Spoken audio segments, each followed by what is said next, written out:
მოგესალმებით, გვესალმებით ჩვენს მსმენელს ეთერში ბოლნისის ხმა არის. შეგახსენებთ, რომ ბოლნისის ხმა პროექტ მისიხმის ფარგლებში ხორციელდება, რომლის მხარდამჭერია გერმანიის საგარეო საქმეთა სამინისტრო და DVV International. დღევანდელ გადაცემაში ვისაუბრებთ გერმანული უბნების შესახებ, რომელიც დღემდე შემორჩენილია ქვემო ქართლში, ქალაქ ბოლნისში. ბოლნისის გერმანული უბნები, ანუ გერმანული სოფლები, ისტორიული მნიშვნელობა აქვს ამ ყველაფერს საქართველოსთვის, განსაკუთრებით ბოლნისის რაიონისთვის. მე-19 საუკუნის ბოლოს და მე-20 საუკუნის დასაწყისში საქართველოში გერმანელების დიდი რაოდენობა დასახლდა, რომელთაც გერმანული კოლონიები შექმნეს. ეს დასახლებები ძირითადად სოფლებიდან შედგებოდა, რომლებიც ახლო და შორეულ რეგიონებში მდებარეობდნენ. ბოლნისი ერთ-ერთი ასეთი ადგილია. ბოლნისის რაიონში მდებარე გერმანული სოფლების ნაწილი იყო ისეთი, რომლებიც ჩამოყალიბდა და განვითარდა გერმანული მაცხოვრებლების მიერ. ბოლნისის რაიონის სოფლები, როგორიცაა კოტი, ტალავერი, კაზრეთი და სხვები, ცნობილი იყო გერმანული კულტით, წესებით და ტრადიციებით. ამ სოფლებს შორის არსებობდა მჭიდრო კავშირი გერმანიასთან და მათ განვითარებაში დიდი წვლილი შეიტანეს გერმანელთა დელეგაციებმა. მიუხედავად იმისა, რომ მე-20 საუკუნის 30-იან წლებში განსაკუთრებით სტალინური რეპრესიების პერიოდში ბევრმა გერმანელმა მოსახლეობამ დატოვა რეგიონი, ბოლნისის რაიონის გერმანული მემკვიდრეობა დღემდე ცოცხალია, რაც ხდება გარკვეულ სოციალურ, კულტურულ და არქიტექტურულ თავისებურებებში. დღეს ბოლნისის გერმანულ უბნებში ჯერ კიდევ შემორჩენილია მათი შემოქმედებითი და კულტურული გავლენა. ძალიან დიდი მადლობა იმისთვის, რომ იყავით ჩემი დღევანდელი გადაცემის მსმენელი. მე დღეისთვის გემშვიდობებით, ხოლო გიტოვებთ ჩვენს მეგობრებს თეთრი კარვიდან, მოусვიდეთ, იხალისეთ და ბედნიერ კვირას გისურვებთ.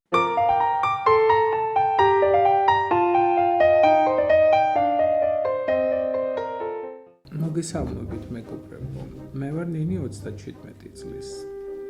დღეს თეთრ კარავში ქალები ისეთ თემაზე სასაუბროდ შევიკრიბეთ, რასაც სექსუალური ძალადობა ქვია.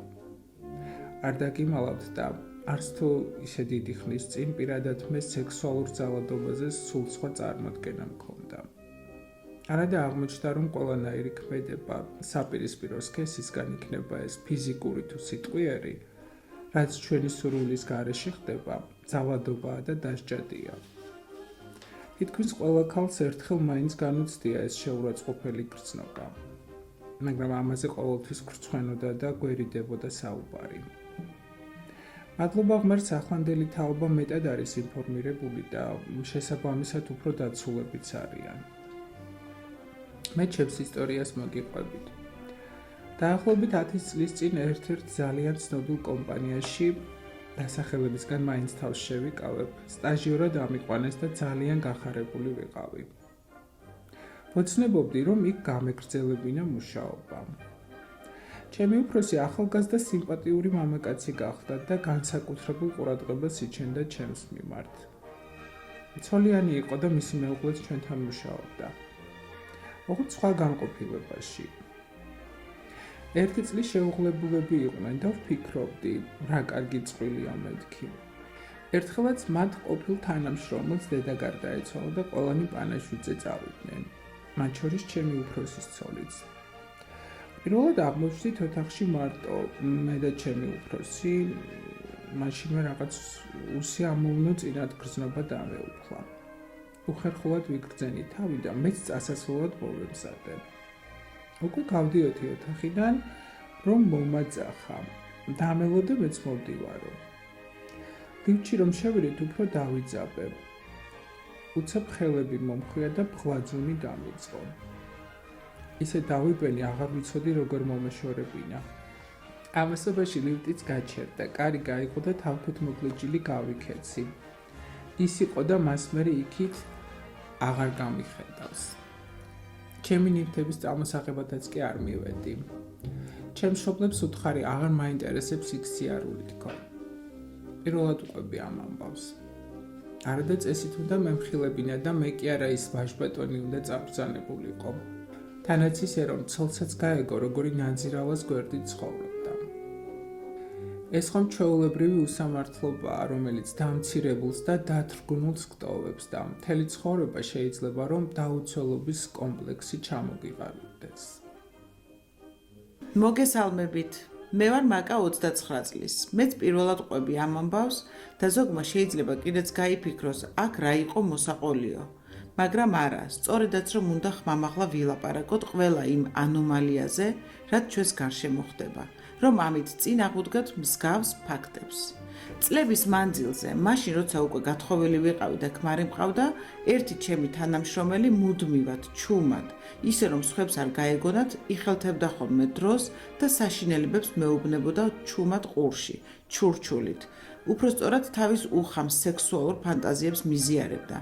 ვისთვის უნდა მეთქვა, ჩემს ქმარს რომ გაეგო ნამდვილად მოკლავდა და ამის გამო ციხებში ხომ არ გაუშვებდი. სულ ვცდილობდი, რომ მასთან ახლოს არ აღმოვჩენილიყავი, მაგრამ მაინც ახერხებდა. ერთხელაც მორიგი სიბინძურე ჩამჩურჩულა, მე ვეღარ მოვითმინე და ისეთი ძალით გავაწანი სილა, რომ მართლა დავინახე თვალებიდან როგორ წამოსცვივდა ნაპერწკლები. ის დღე იყო და ის, მე ახლოს აღარ გამკარებია.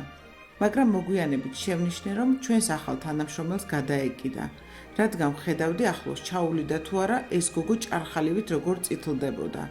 არ ვიცი ასეთ მანიაკებს როგორ უნდა მოვექცეთ, მაგრამ ფაქტია, როცა ეცოდინებათ, რომ შეიძლება დაისაჯონ, ფრთხილად იქნებიან.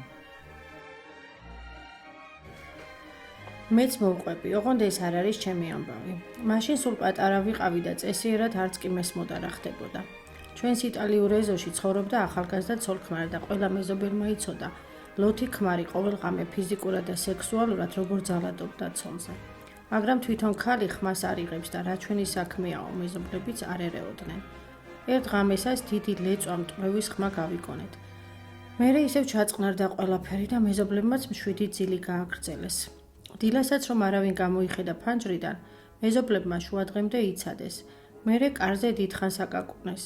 ბოლოს კი კარი შეამტვრიეს და შევიდნენ. ოთახში საწოლზე უგონოდ ეგდო თავგახეთქილი შიშველი კაცი და სისხლში ცურავდა. ბეწვზე მიუსწრეს და გადაარჩინეს. ცოლი კი იქ არ დახვდათ. რა დროს გაიქცა სახლიდან არავინ იცოდა. დიდხანს ეძებეს ქალი, მაგრამ მის კვალს ვერსად მიაგნეს. როცა მისი მშობლებიც მოვიდნენ, აღმოჩნდა, რომ არაფერი იცოდნენ იმ ძალადობაზე, რასაც მათი ქალიშვილი 2 წელი უძლებდა. ის კი არა ეგონათ, რომ ძალიან ბედნიერი იყო, რადგან სიყვარულით გათხოვდა და არასოდეს ქმარზე საყვედური არ დასცდენია. მერე კი მოგვიანებით ისიც გავიგეთ, რომ ის ქალი დაუჭერიათ და ციხეშიც მჯდარა. კაცი მაშინ კი გადარჩა, მაგრამ მაინც მალე გარდაიცვალა. მიუხედავად იმისა, რომ პატარა ვიყავი, ამ ამბავმა ძალიან იმოქმედა ჩემზე და მას მერე სადმე პატარა ძალადობის მოწმე თუ გავხდებოდი, მაშინვე პოლიციას ვიძახებდი. თქვენს ყველას მოგიწოდებთ, რომ არასოდეს დახუჭოთ თვალი უსამართლობაზე და აუცილებლად მოახდინეთ რეაგირება. ახლა კი უკვე მანიშნებენ, რომ ჩემი დრო ამოიწურა. კიდევ ერთი კვირით დაგემშვიდობებით. მომავალ შეხვედრამდე, მეგობრებო.